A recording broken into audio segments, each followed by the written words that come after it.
মুখ্যমন্ত্রীর আশ্বাস সত্ত্বেও আন্দোলনে অনড় রইলেন চাকরিহারা যোগ্য প্রার্থীরা। শহীদ মিনারে রাতভর অবস্থান এবং বিভিন্ন জেলার সংগঠনের নেতা প্রার্থীদের সঙ্গে আলোচনার পর মঙ্গলবারই তা জানিয়ে দেবেন পরবর্তী আন্দোলন কর্মসূচি। সেক্ষেত্রে শহীদ মিনার ধর্মতলায় ফের ধর্ণা অবস্থান কর্মসূচিতে ফিরতে পারেন যোগ্য চাকরি প্রার্থীরা। সোমবার সকালে নেতাজি ইন্ডোর স্টেডিয়ামে মুখ্যমন্ত্রীর বক্তব্য শোনার পর বিকেলে শহীদ মিনারে নিজেদের মধ্যে প্রাথমিক আলোচনা সেরে চাকরি প্রার্থীরা স্বীকার করেছেন এই মুহূর্তে সরকারের উপর বিশ্বাস রাখা ছাড়া তাদের সামনে আর কোনো অপশন নেই। একই সঙ্গে সমস্ত রাজনৈতিক দলের কাছে তারা আবেদন জানিয়েছেন তাদের বিপদের সময় পাশে দাঁড়ানোর জন্য।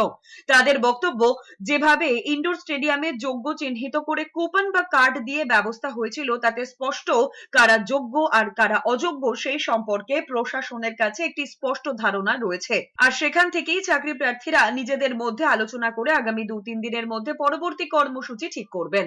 এই একটা খেলা চলছে বিরোধীদের খেলা নয়, আমাদেরকে নিয়ে রাজ্য সরকারও যেমন খেলা খেলেছে বলেই আজকে আমরা এই পজিশনে। আর এখন বিরোধী রাজনৈতিক দল হোক আর যে কোনো রাজনৈতিক দল সবাই মিলেই তো খেলছে। আমরা তো এখন ভোট ব্যাংক।